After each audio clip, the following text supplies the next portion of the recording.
BeastNet Podcast, sponsored in part by James Safety Services, OCR Buddy, and supported by the fitness community.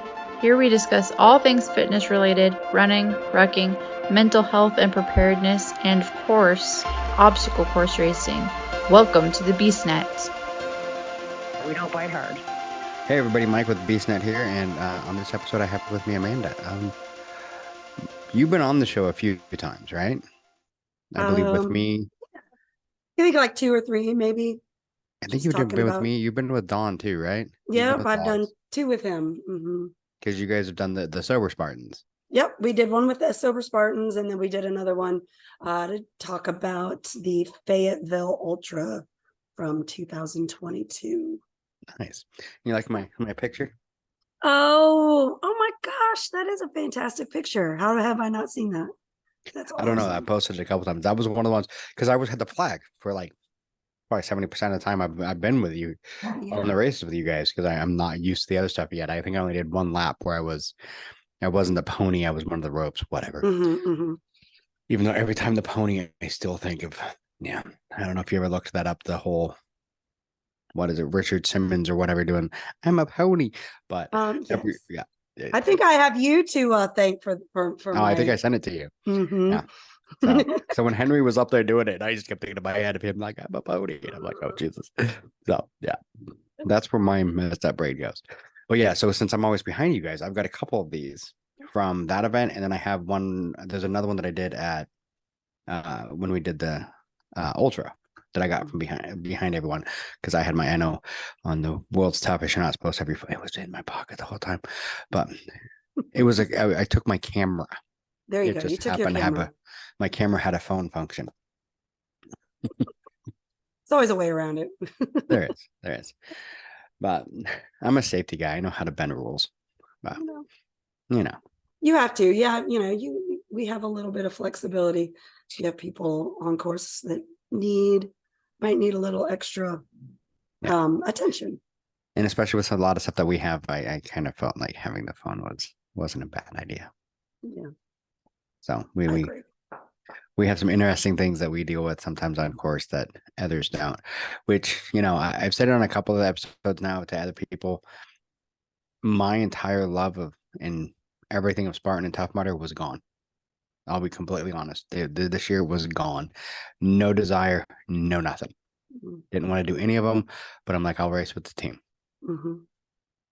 After doing these 2 races, it's all back. You're back? Because it reminded me of why I do this.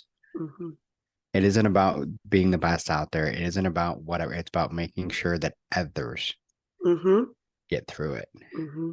And that's what was amazing. I mean, because for those that don't know, we attempted the Dallas Ultra. All of us still have a little bit of, feelings about that one. And then we did the world's toughest, which was tough. Yeah, it absolutely was.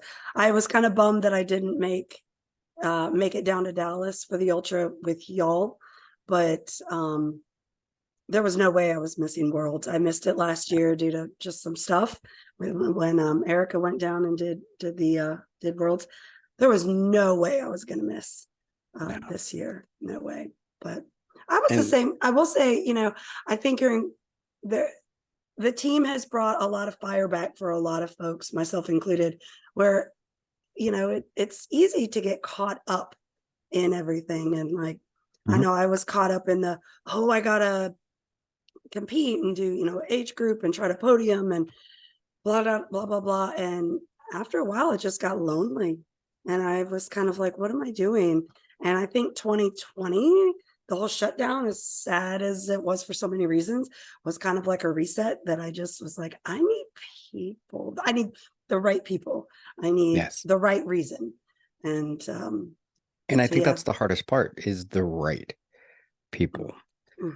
And that's where I've run into issues in the past where I've not always had the right people around me that has made me start to have issues. And that was one of my reasons. Now the only connection I had to Spartan was through one of the programs that Spartan has.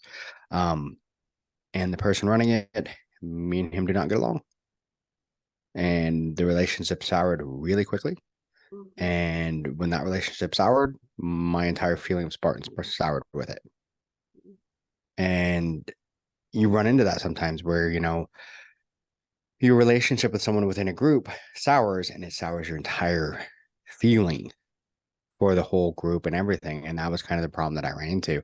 And that's why it was really neat on this being on World's Toughest and having Dan with us, because Yeah. I got to talk to Dan about that person and some of the issues that I had. And it made me, and it made me kind of see it in a different light, that person isn't the entire program, isn't the entire Spartan, isn't an entire everything. It's one person. Yeah. There's some amazing folks within Spartan that over the years have just kind of awed about, and I hope the good ones stick around. We've had some moving of faces and jobs and everything, but some good ones. I hope we keep, There's been some really good ones that, kind of, we lost along the wayside, but I mean, that happens. I mean, and it really does, which was amazing too. But on World's Toughest, I don't know if you remember Dustin. Dustin was one of the people walking around with the camera. Used to be the announcer for Spartan years ago, and he's my favorite memory of Spartan was at the Beast in Montana. I think it was 16 or 17, one of those years. Instead of saying a normal speech that you're supposed to give at the beginning of a Spartan, because it was supposed to be like this was his "I'm quitting" speech, basically. But he went up and did Independence Day, the speech from Independence Day, like word for word. And in the way his voice, I don't know if you know Dustin, but his voice is just like melodious. I mean, it's perfect. And he did that. And I mean, it was like by the time he finished, you're like, I could take on Everest. And then you hit that first hair at Montana and you're like, I'm going to die. Yeah. But it was really cool. I mean, I think that's one of the things World's Toughest. I met a bunch of people I hadn't seen in years, because I think 2020 took a lot out of me, because all of a sudden I was like, before 2020, I was a big member of multiple groups. I was always seen out there doing the podcast, doing everything else, an ambassador, street team for Spartan, everything else. And I was always out there. And then all of a sudden 2020, it's all taken away. And somehow and I used that, and I lost all the weight. But then once I lost the weight and came back, I had so many people like, oh, I don't know if I can race with you now because you're too fast. Oh. And I'm like, well, I could slow down. But it was just that whole thing of like, oh, you're in a lot better shape now. We're not at the same pace anymore. And I'm like, but I can slow down. But it was just that whole thing. And I feel like once I came out of 2020, I lost a lot of that team feeling. And that's what I think, like I said, with you guys and doing everything with More Heart Than Scars the last, 2 races, brought a lot of that back. It reminded me, if you have the right people around you, it's amazing. Yeah. This last year was really kind of cool. So leading up to Worlds, I ended up doing a whole lot of training, and in doing so, I went up to more the Northeast races. So I did like Killington, New Jersey. I did some of the toughest up in Pittsburgh and whatnot. But so by being up there, what was cool is that those were the races that I did originally back in like 2016, 17, 18. Those were where I primarily went. And so I hadn't seen a lot of the folks that I had gotten to know. Like my very first ultra was a New Jersey Ultra. And on that course, that's a hill of a course, and you're on it for 2 laps. And there's a lot of us that were just like, oh my God, typical kind of second lap feelings. And I met so many people that I am still to this day, would consider friends, even though we don't see each other regularly. But in this last year, venturing up there more, and even going up to like New Jersey with the team, with More Heart, I got to see a lot of those folks, and those were the original like friends, race friends, and so that was really cool. And also doing it in the context of being with the team, it was just kind of this almost like full circle, where it was like,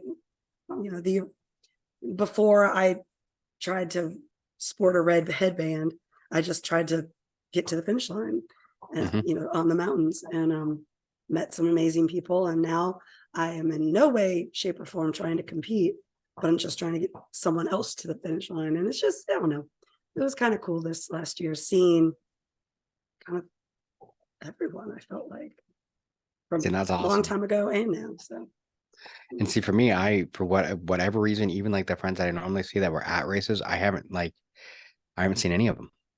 It's only been like the more heart than scars, because like normally for me, Dallas would have been like race number 8 or 9 on the year. mhm. Dallas was race number 1 for me this year. Mhm. I did no other races all year. Besides, I mean, I did do CSU. I did other, not obstacle course races, but other type. I did CSU. I did Ragnar. I did a couple of those, but I didn't do. It wasn't my normal season, Mhm. and I think that was one of the other things for me. I like had completely stepped back. You know, I did triathlons. I did a couple other things this year, but part of it too was the big move to Houston. Mhm. You know, I had a big move, so the traveling just wasn't there. I only did local races I didn't have to travel for, you know, and so Dallas really wasn't traveling. I drove 2.5 hours, Nice. you know, because I'm Job. in Houston now. But I mean, so that was one of the big things, like World's Toughest, being able to do it because I'm so close, everything like that. So I mean, if it wasn't for being so close, I wouldn't have probably even have done those. And if it wasn't for being with the team, I probably wouldn't even have done those. Mhm. But it was one of those things that they're like, oh, hey, they need you, you know, the team. I'm like, oh, yeah, I mean, whatever. So, Well, but thank you. Absolutely. Thank you for being there. Cause I know we were still trying to figure out who all was going to be on the team in the last bit of weeks leading up. And it was, you know, it's like push comes to shove. You know, we've done some pretty amazing things, but it is nice to have a whole team and have which, good morale within it too. And the people, you know, yeah, you were fun. And I was really grateful that I got to actually meet you face to face. Oh yeah, my gosh. And get a hug and hang out. I was like, what? That's the because best. we've talked a few times on the podcast and everything else, but we've never, until World's Toughest, I'd never met you in person.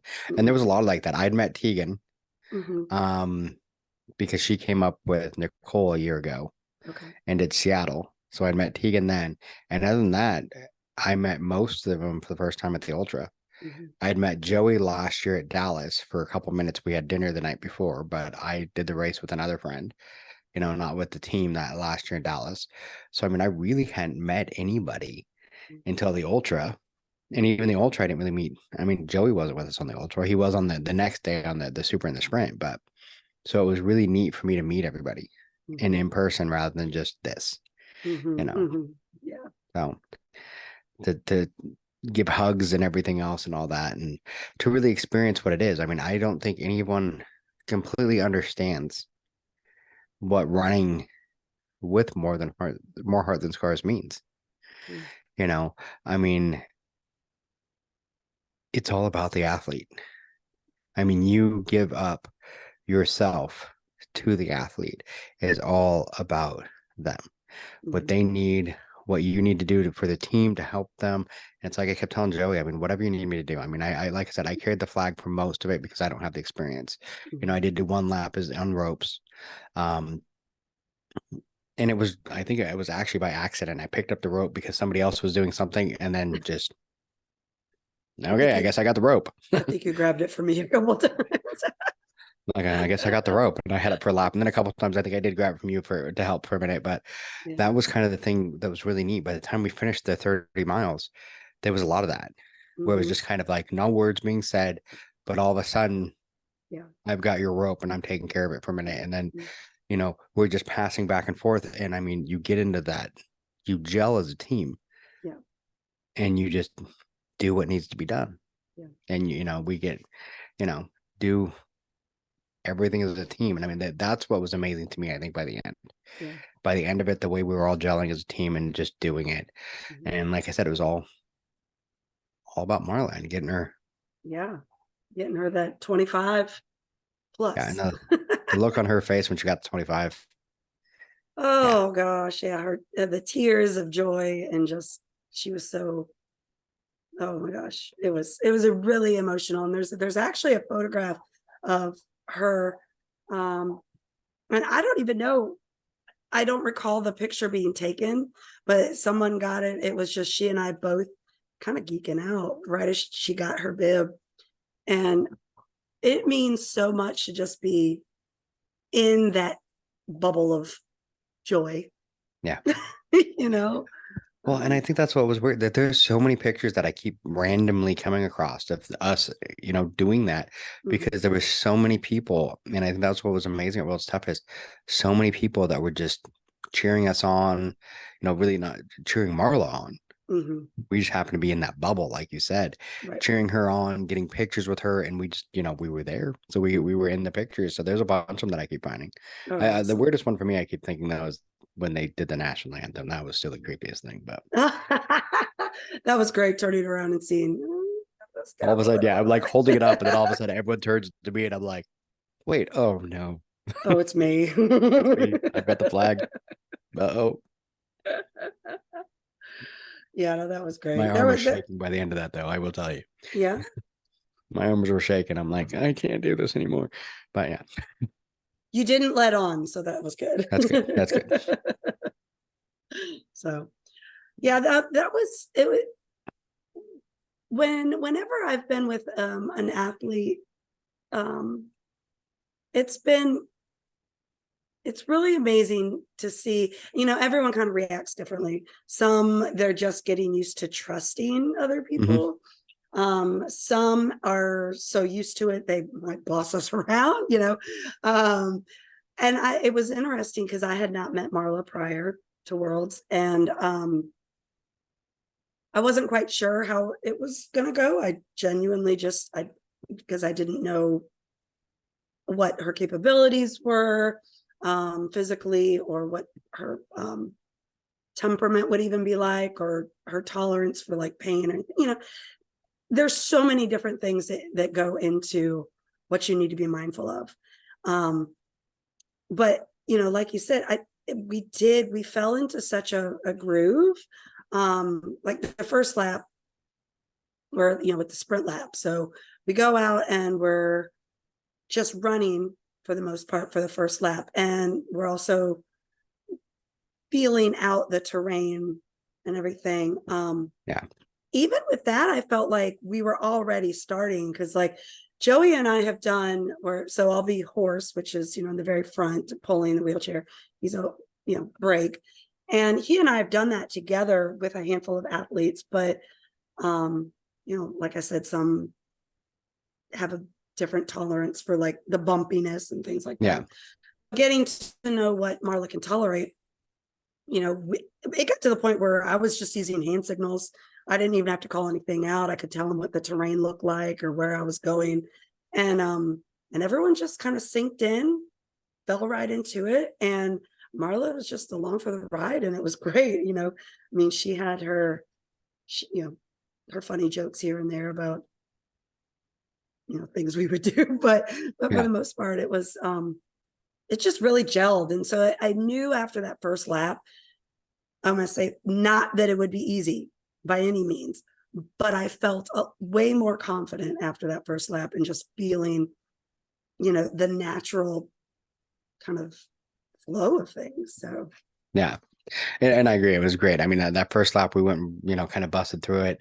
And then I wasn't expecting to go straight into the second lap. I didn't like bring any, because I didn't bring any water, nothing. But luckily, Michael was nice enough to let me use his water. So he let me suck on his hose. But I think I got a couple too. yeah, because it was just one of those, I wasn't expecting that. If I'd known we were going to go 2, I would have grabbed it. I thought we were going to take a break after, but then it's like, okay, cool. But it was really neat too, how the group just kind of really quickly gelled into, oh, okay, I guess we're doing 2. And like, we just kept going, and that's kind of how it was really nice through the whole night. Like every time, like we're like, okay, we're going to do this. And everyone's like, all right, cool, let's do it. Because I don't think, I didn't go on with the idea that we were going to do 25 that night. No. And I don't think anyone did. I don't think anyone did. No. And I think the original plan was to do 3 in the evening and 2 in the morning, which, once we got through the first 2, we realized kind of what that would look like. And it felt good. Like I know I personally, I wasn't there was a couple parts of me that was just rubbing because I had a new harness that I was like, maybe let's hand that over. But other than that, everything felt good. Like, and that's when it's a good thing. I've been on a wheelchair with team members. Excuse me, my dog's barking. With team members that didn't necessarily pull as hard and assist as hard, and you'll get tired at the end. And so I never felt that way. We all were doing our part, and it was very evident. And that was which was awesome. And like I said, I mean, it just seemed like everybody gelled so quickly, and they just made the adjustments as we went. And it was one of those things. Like I said, after that second lap, we took a quick break. I think I had like 2 tacos, and then Joey's like, "Let's go," and I'm like, "Okay, I guess we're going again," And then it was kind of like when he said, "We're going to keep basically, oh, we're going to do another one. Oh, we're going to do another one." I'm like, "Okay." There was no part of me. I would say after about like lap 4, I had some issues because the shoes that I have, that was only like my 3rd time really. I mean, I'd worn them and ran like a 10K, done a couple other things, and then wore them during the ultra, but they weren't completely broken in. I think pretty sure they are now, but but after about the 4th, I had like one spot that I'm like, oh, that's not going to be good, and I changed socks hoping that it'd be good. And right about the end of it, all of a sudden I knew I had a blister and it popped, and I'm like, well, guess it popped. Guess we're going to keep going, and just, all right, let's do it, but I mean, once we hit that 25, I'm like, yeah, it makes sense. And then in the morning, it's like, yeah, we get up, we do a lap. I think Marla was kind of hoping for like 2 laps in the morning, and I'm like, no, that's not going to be good. But yeah, I mean, we might have been able. I know, so Jonathan and I went out after the 5 just to go play, because we were like, well, Marla wanted to rest, and we're here, and let's go play. So he and I went out for another lap, and we decided to come back in. But if we had done 2 laps in the morning with Marla, we would have needed to probably have started right after he and I were finishing that lap. Like we're doing the math, and in order to finish, to start at the right time and to end at the right time, according to rules to be a finisher. If she wanted those last 2, we would have had to have started. Like we came in, it was like 4:30.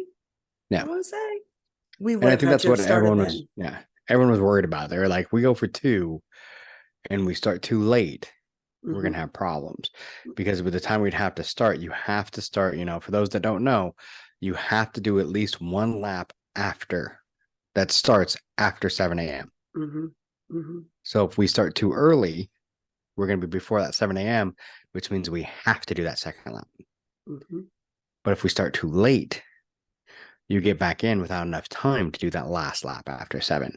So it becomes one of those like, it's a juggle. Yeah, it's a juggle. You're playing a game. I mean, and if you fail, you got problem. It's going to be a bad day. So it's kind of one of those, you play that game, because if you don't meet those rules, no matter how many miles you got, technically you're not a finisher.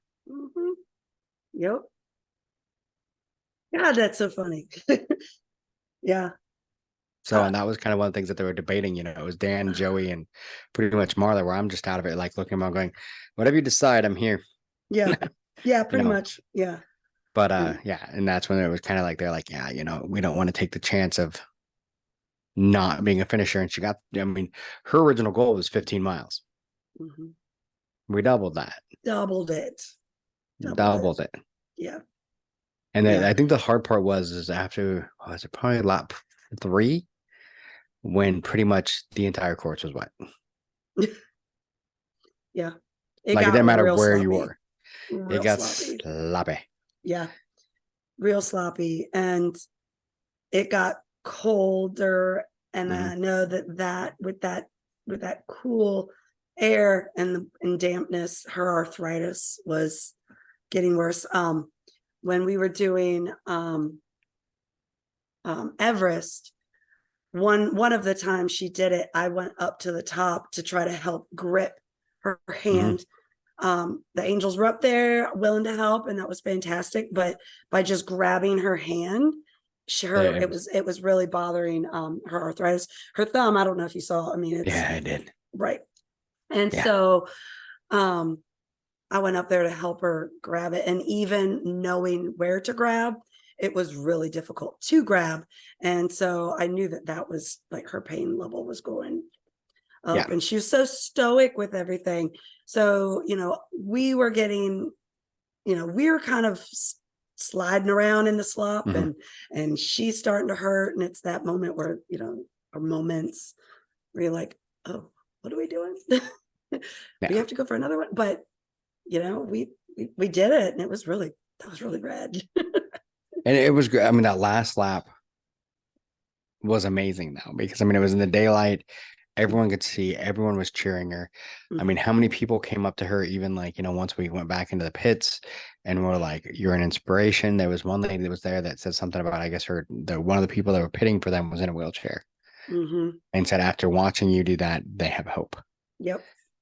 And those are the things that I mean, just make me like, okay, this is why I'm here.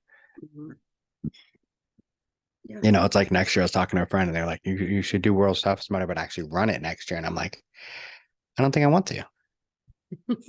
Yeah.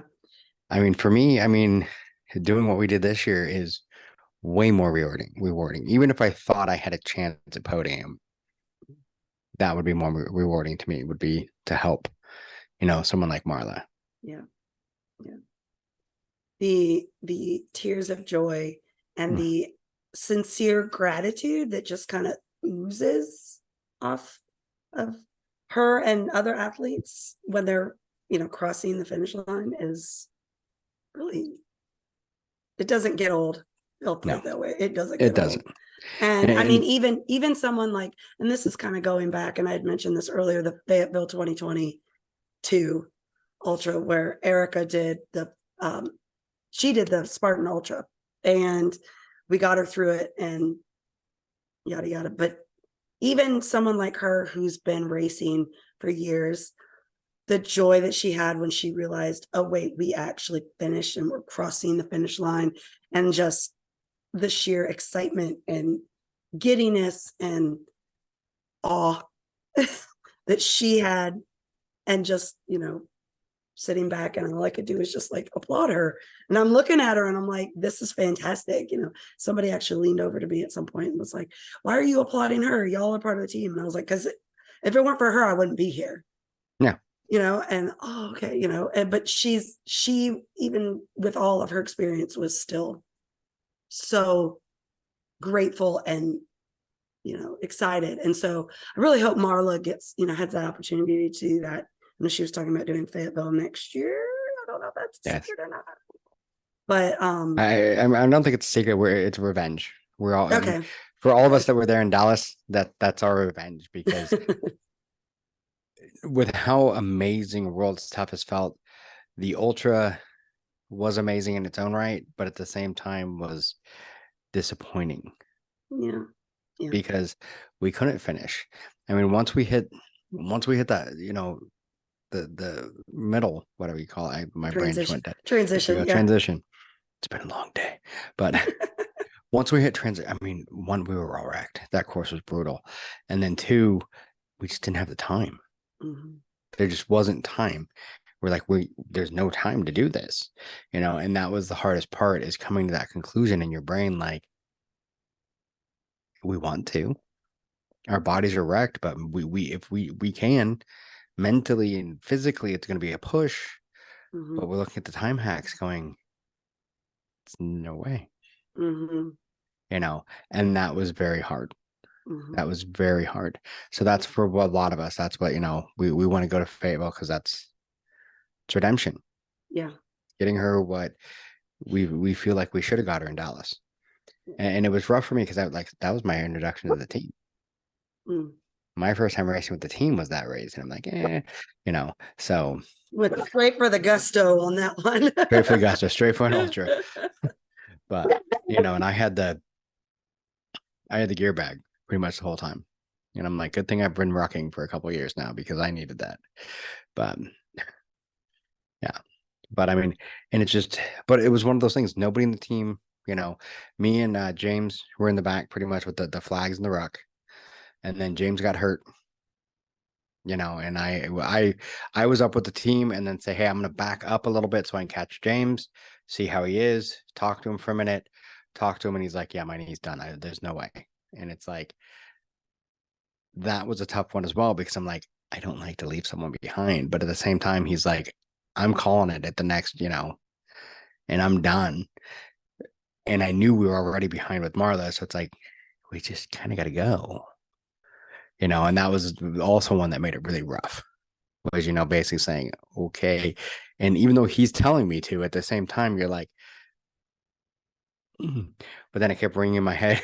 It sounds really bad to say this, Dingo from years ago, telling me, in the hurricane heats, place the mission first. That's the first one. That's one. Leave no one behind. That's backward a few. Mm-hmm. Place the mission first. And that was what I just kept thinking in my head. I'm like, James, I'm sorry, but okay. And I took the gear bag and the flag both and went back up and met up with the team. And I'm like, yeah, he's done. He's out. And it was a tough one, because I've been in that situation too, where another one where I DNF'd in Hawaii. My first DNF was because we slowed down to help somebody. And in helping them, it took us out. And I mean, in my defense, I did have my foot wasn't a full boot, but but we missed a time hack by 30 seconds. 30 seconds? Yeah. Norm pulled us at 30 seconds. Yeah. Just brutal. It was 30 seconds, but I just couldn't move. And it was one of those things where I was looking at us like, look at you. You can barely. I'm like, I started like this. And he's like, I know, but you can barely move. Because my foot was in a full boot from like knee down, the air boot, the air cast. Yeah, going for a beast in Hawaii. Not my brightest move, but we all have those moments, or I mean, two or three or more. Yeah. I don't know. We're like, I was in Hawaii. I had paid for it. I mean, might as well try. But my dog is looking at me like I think he hears. you probably hear, he's like, what is that noise? Where's that person at? Animals, they're fun. They are fun. When they've been lost all day. Stop. So that's where we've been lucky, is my wife's working from home right now. So the animals get her at home all day long. So it's going to be interesting when we go home for Thanksgiving, because the dog goes to a sitter, but the cats just stay home. We have an automatic feeder. We hit the button and it feeds them. But I have a ring camera, because we got an alarm system. So I had a ring camera and I don't need it anymore because of the alarm system, but I take the ring camera and set it up in the kitchen or in the dining room, and it looks through the dining room and the living room. So I can watch the cats, and every once in a while, if I don't see them, I'll start talking to it. And they'll suddenly pop out like, what's going on? What's happening? I actually have a camera in my living room for the dogs, just so I could every now and again be a little creeper, and I use it for my kids sometimes too. We don't have any. All of ours are gone. They all moved out. We lived in Houston. All the kids lived in Seattle, so it worked out. Oh, mine are still at home, and still we got 3 more years till they're all out, or at least graduated. I don't know. I had kids way too young, but it works out because I'm like 45. The youngest moved out, and the day like he moved out, my wife's like, "So we're moving to Texas, right?" Oh my gosh, that is amazing. Yeah, I had mine late, so I did a whole lot of nonsense in my 20s, and then right around 30 had my kids, and now I'm like, oh. See, that was I did a bunch of nonsense in my teens, and then had my kids. I had 4 kids by the time I was 25. Wow. Yep. So like I said, my youngest is 21 and I'm 45. Okay. So, Well, yeah. But now you've got all this free time, so exactly. I Free leave, time and money. I leave, and my kids are like, when are you coming home? And not because they miss me, but because they want me to go to the grocery store, I'm sure. But yeah, go to the grocery store, get food, cook dinner, that kind of stuff. Yeah. But, yeah, they were when I went down to Worlds, they were like, where are you going and why are you doing this? And it's pretty much once a month I'm going somewhere. So I know they're looking forward to this winter when we're off for a couple months. And Mom stays home. yeah, And Yeah, see, I got lucky. My youngest actually for a couple years up until COVID, he would race with me. Mhm. So he did like one trifecta a year for I think 3 years. Okay. So and he would just go out and do the local races with me. Mhm. Yeah. So he'd go out and do them with me. It was a blast. It was fun to, Yeah. get that time with him. Um, but Yeah. yeah. So he did a few with me. And then he always rubs it in my face too. Battle Frog. I never got to do Battle Frog, but he did Oh. because I broke when I talked about having my foot in a boot. I broke my foot 2 weeks before Battle Frog. Mm. So I couldn't race it. So he took my entry and did it. And then Battle Frog closed the doors like a week later. I never got to do Battle Frog either, and I'm really Yeah. upset about that. I would have loved to Yeah. have done that. I Was a thought bucket about it, list. but I was like, it was 2 weeks after breaking all 5 metatarsals in my left foot. So Nah. I thought about doing it on the crutches, but I'm like, any hang obstacle, if I drop and hit that foot, it's going to be a lot of pain. So that choice maybe kind of mitigates the bad choice about racing in Hawaii. Well, They in my cancel each other out. a little bit. In my defense, my doctor told me it was okay, Mhm. but I'm pretty sure the doctor didn't completely understand what I was asking. So Mm-mm. I asked if I could do a Spartan race in the boot, and he's like, as long as you don't land on that foot, you'll be fine. I'm like, okay. I came back and I have I still have the air cast. It's in my garage as like a trophy, but it's got huge gouges in the sides. Like all the air pockets were popped and full of mud. I mean, just destroyed.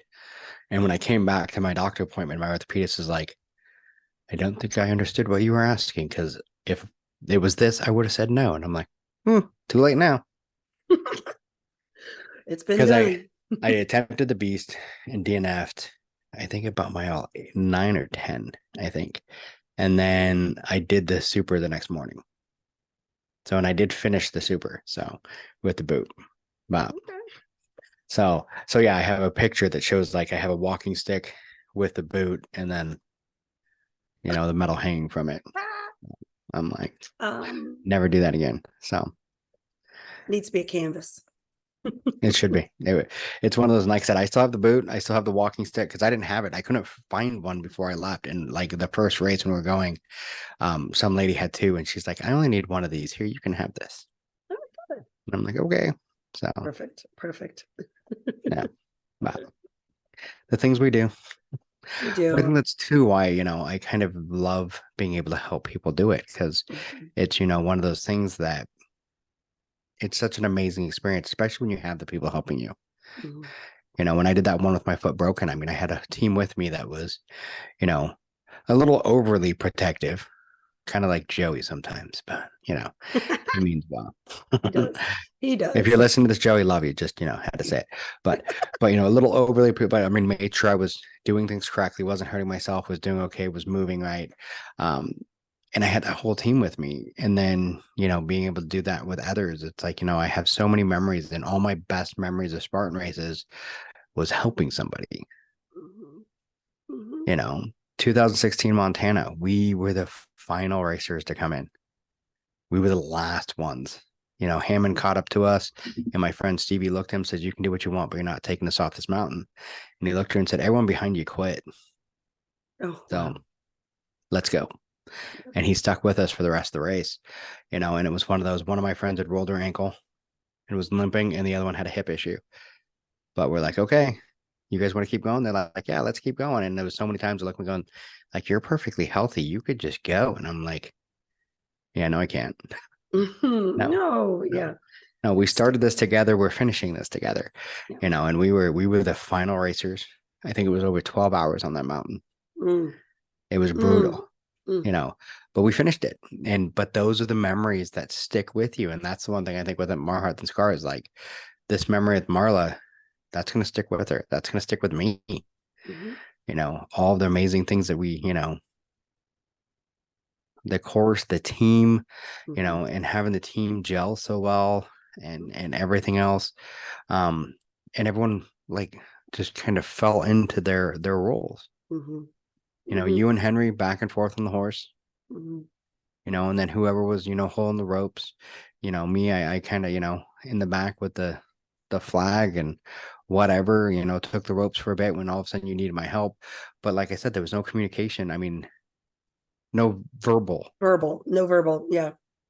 But But it's like, like everyone knew kind of what the pieces needed to be. And if you just saw it slipping from someone else, someone would, jump right in. It was literally like a well-oiled machine. oh, it And was we, awesome. with no instruction manual, Yeah. it was literally just, I mean, because I had never raced with Henry. I'd never raced with Dan, had never raced with you. So it was like, I don't know, let's see how we all mesh. And Yeah. I say I've only raced the one time, and the only person that was on that team that was Tim.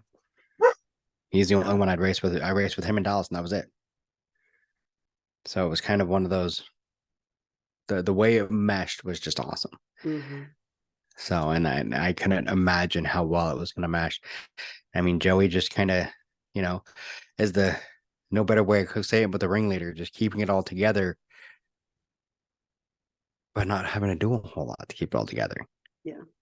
Just his presence and everything else, kept us going. But when things, were a little bit off, he was just one or two words and, whatever, or, we're in the, in the tent. Hey, you got 5 minutes. Cool. All right, let's go. And we just, everyone stepped into line and said, okay, let's do this. We're here for Marla. Let's make it happen. He is a natural cat herder. He is. He's a natural cat herder.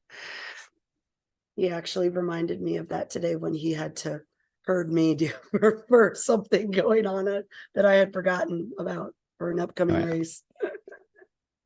Well, yeah, that's the thing. Because, and I'll be honest, you get so many of the chats going, and you're like, which one was what and what's going on? That's why you get all the time at the wrong chat. Well, yeah, because there's like 10 of them. Wrong thread. Yeah, wrong thread. Wrong thread.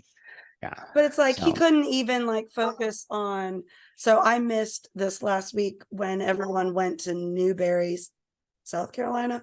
I missed that one from due to family stuff. But so Central Florida is my next one. And so I was thinking of Florida, but he's in the mindset thinking of Newberry. And so I had to cautiously distract him from Newberry to ask him a question about Florida. And I don't know how that man juggles all the things he does. It's really amazing. I tried to even remotely compliment him or acknowledge what he does. I tell him all the time he needs an assistant, and it's just all up here. And he just does it, and he's so good at it. And he's also such a good person that people automatically like want to do him right and like want to do work if he asks them, or a job if he asks them, because he's a great race director. And he is. He's great at what he does. And see, my biggest problem, I'll be honest, is I'm horrible at communicating on text and all that kind of stuff. I will say something that anybody reading it is like, you are the biggest dick in the world. And I'm like, that's no way what I meant. But in my brain, it's just quick, easy, boop. And then all of a sudden I go back and read it and I'm like, oh yeah, no, I completely understand why you felt that way. I do now that I'm reading this, but, and because I've had that with me and Dawn. Dawn's known me for, I mean, most people know this. Me and Dawn met in preschool. So we've known each other a while. So Dawn knows my style of communication is quick to the point, just, and a lot, like 9 times out of 10, it comes across as the most, like, when I'm talking, no, but when I'm typing and writing and messages, yeah. I've had so many times, like, and even at work, they're like, go back and read your email, and I'm like, oh yeah, I see what. Yeah. Well, there's no tone. There's no personality in there. It's like I see why that person's mad at me now. I didn't get it until I reread that. So, but it's tough, and that's why one of the things that's amazing with Joey, I don't know how he can put tone into things so well sometimes, because I'm just like, so much going on, because that's me, as I end up with so much going on that it's just, I need to get this done and over with. So boop, boop, and off it goes. And then all of a sudden someone's mad at me and I'm like, well, what's their problem? Then I'm like, go back and read, and I'm like, oh yeah, okay, I see it now. I see it. Then I have to apologize, like, I'm like, call me so we can talk, because if I keep doing this over text, it's just gonna get worse. Yeah. Because me and Joey, that was one of the first, like, our first communications actually did not go well, because I just, not great at the text communication. Yeah. And finally, I'm like, dude, just call me so we can talk before this becomes bad. Yeah. It was just, he's also really good on the phone, but he does get, he gets a little distracted here and there. So sometimes I've He been on the does, phone with him. but I'm like, he's got so much going because it's like one of those things. And I oh know when man. the first time we were talking, I was talking about something that was a month out. And he's like, and I know in his brain, he's probably thinking, I've got 4 races before then. Yep. You know, Yep. I don't even have time to think about what's a month out. But to me, the very next race is a month out. And so, you know, and it becomes one of those weird things that you forget sometimes, you Yeah. know. Yeah. But yeah, what he does is amazing. I mean, and you know, the volunteer, everything he does. Because I don't think a lot of people see what happens behind the scenes. Mm-mm. Because a lot of people don't think about it. I mean, for me, I got my car, drove 2 hours, 2.5 to Dallas for the race for both weekends. Mm-hmm. Joey had to load up a trailer Mm-hmm. full of gear, Mm-hmm. full of wheelchairs, full of everything he might need in case the wheelchairs break, Mm-hmm. and drive from Georgia. Mm-hmm. With a bunch of hoodlums like me and Yeah, Tim and Jonathan. a bunch of hoodlums. But I mean, and that's what a lot of people I don't think see the backside of it. They Mm-hmm. see what's amazing and everything we're doing on course and all that stuff. And they don't see the back end where, one of the Mm-hmm. reasons everyone's like, why don't you do more on the West Coast? And that was one of the thoughts I kept having. Why don't you do more on the West Coast? Because the Mm-hmm. only race I'd ever done was with Nicole and Tegan. And at that point, Nicole could pretty much walk. So we never had Mm-hmm. the wheelchair. We didn't have any of the gear because we didn't Right. need it. Right. But then all of a sudden doing these races and seeing everything Joey has to bring, I'm like, no wonder we don't do it on the West Coast. Yep. Because the drive from, I mean, Texas to Texas was 34 hours from Seattle. Georgia's got to be pretty close, It's you know, it's a you long one. know, Well, I will say, so we did our first Northeastern race with a wheelchair in September. We went up to New Jersey, and in doing so, they had the van and the trailer, and so Joey had to load everything up. They drove from Atlanta up here, so I'm in Richmond, Virginia, which is um 9 hours from Atlanta. mhm. So he drove here. Everyone crashed here for the night, and then we left from here to go up to New Jersey. It was like another 6.5 hours or something like that. The amount of tolls alone and the amount of gas, especially hauling, because sometimes he has his truck, and then sometimes he has the van, depending on who's riding with him. It's an ordeal. And so we actually were trying to figure out a way to have an extra trailer with extra wheelchairs just to keep here at my house as the central kind of hub for if we go do northern races. He wouldn't have to bring the trailer all the way from Georgia. He could just come here, pick it up. I mean, ideally, having that kind of scenario kind of all over the country would be so awesome. It'd be amazing. And, But and then we could do all that. But yes, the cost. I mean, just looking into the trailer and looking into all the equipment, like one round of equipment, he's got like 4 of everything Mhm. basically in his trailer, just getting 1 or 2. It was, it's a lot. It's a lot of, Yeah. a lot. And I think that's what a lot of people don't realize too. Joey's not getting paid for this. None of us are.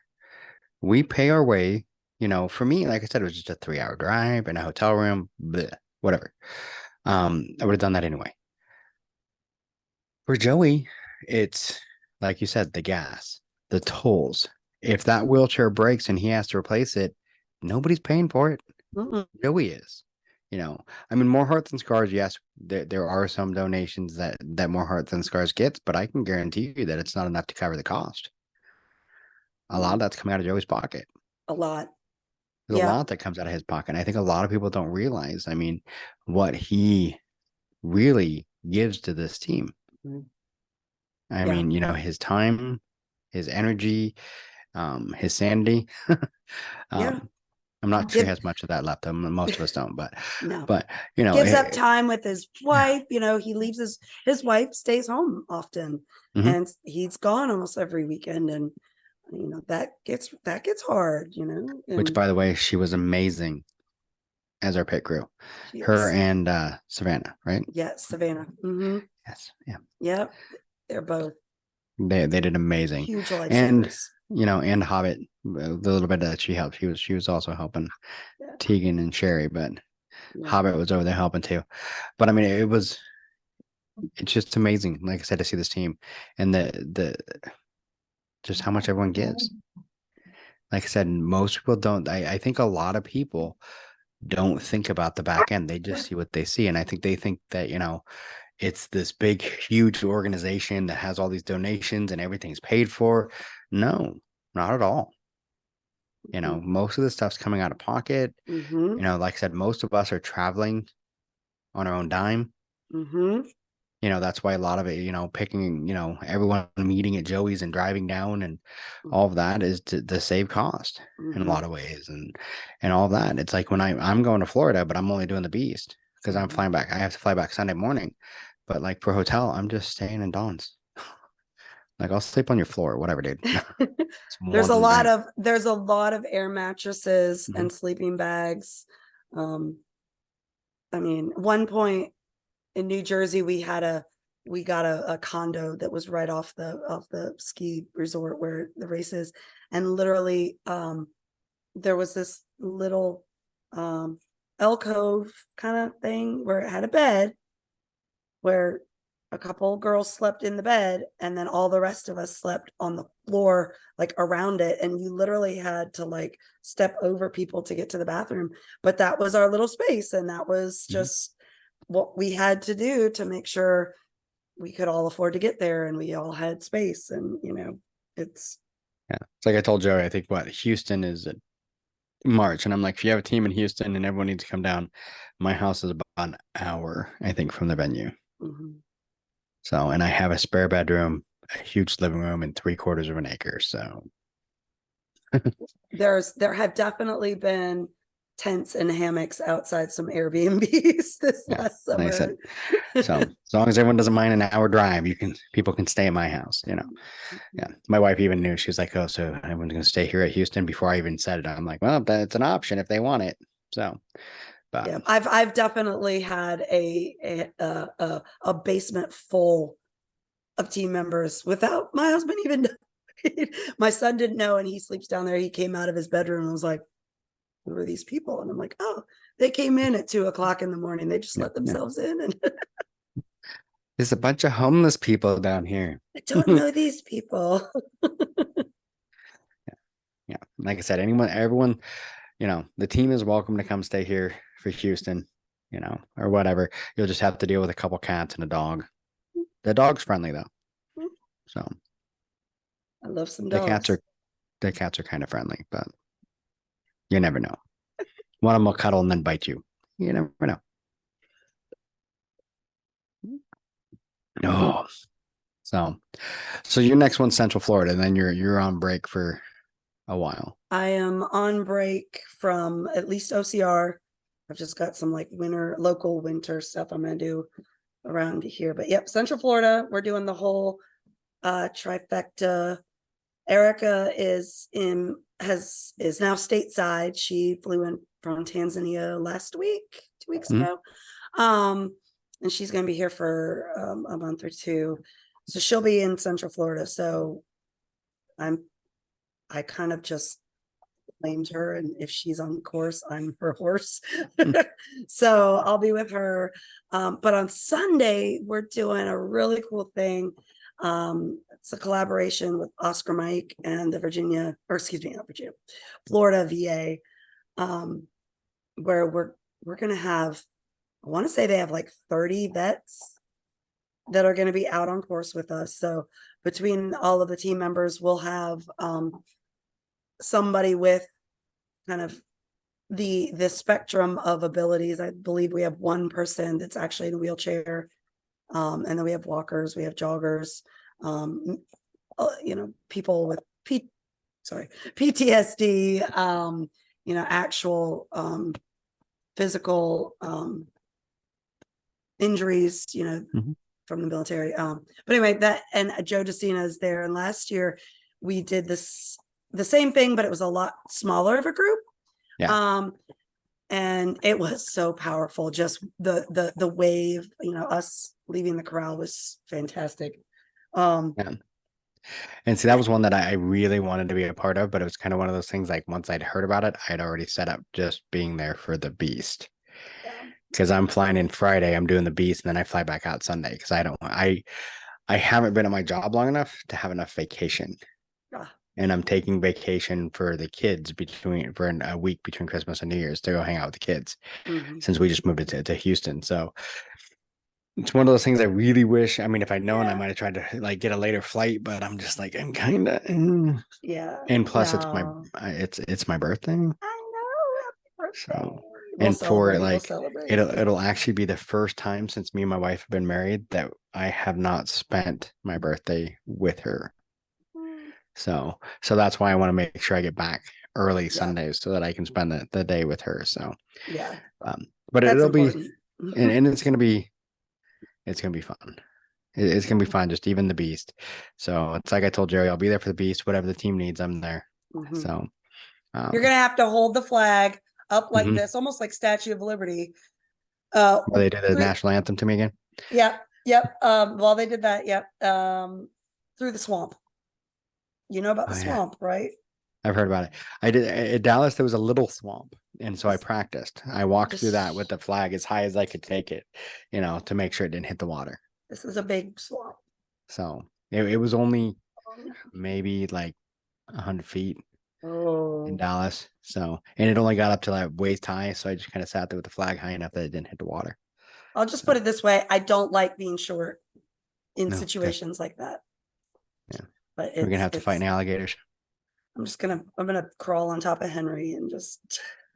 We're all gonna crawl on top of Henry. I know, I'll be piled on him. It's gonna be his training for the death race. Exactly. Told Henry I need to get him on the episode just so I can listen to that voice. But I know, right? Yes. I told him he's like he reminds me of like a young Sean Connery. Just the look, the voice, everything. I'm like, might as well be out here with the original James Bond. I can see that. Yeah, he was a character that I was blessed to meet and befriend and instantly call brother. He's awesome. Oh, he's amazing. And that was the other thing, the whole group, everyone we had. I mean, everyone I met with the team. I mean, Dale, I met at the last race, Mark, Sherry, Tegan, and then at World's Toughest, Jason, right? Jonathan. Dang it. I knew it. There was a Jason, though. Jason, yeah. Oh, yeah. With Jason, Phoenix. Yeah. No. Jason, Jonathan. I meant Jonathan, but I'm just trying to like make myself feel better. But Jonathan, Jason, Tim, everybody, Joey, Henry. You could just call him Savannah's dad. I almost did. But I Michelle, hope he listens to this. Everybody that we, there, it was just everybody on the team. Just they're so selfless. They're out there for the athlete. And like I said, nobody's paying them to be out there. No one's paying for them to be out there. No. They're paying their own way. All of it.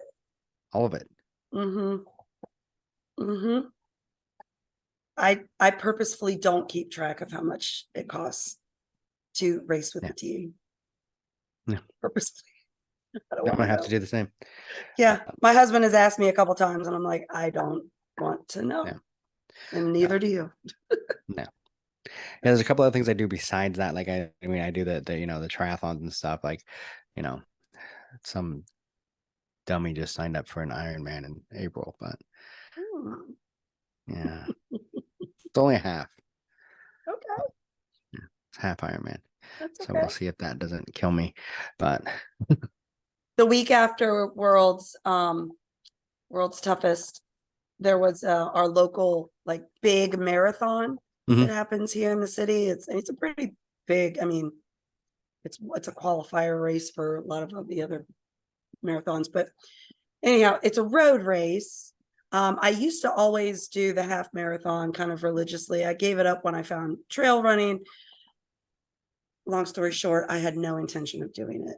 I went to go pick up my my husband's packet for him. He was doing it, and I walked in there and I was like, FOMO, signed up right there to do it. Let me just tell you, I hurt so bad after a half marathon on the road compared to World's Toughest. I mean, no, I hurt, but in relation to like the amount of miles in proportion, oh my God, there was so much pain. And I was like, give me an OCR, give me a 24-hour trail event. I don't care.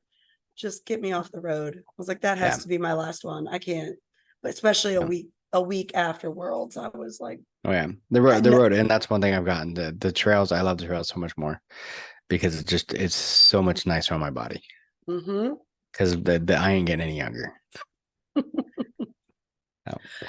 All right, well, we're definitely past. I think we're past the hour, so probably whatever. Don will yell at me later. But is there anything you want to say to the listeners before we go? The things that the main thing I would mention is right now, through the end of the year, I want to say it goes, we have a really awesome opportunity for folks out there who are looking for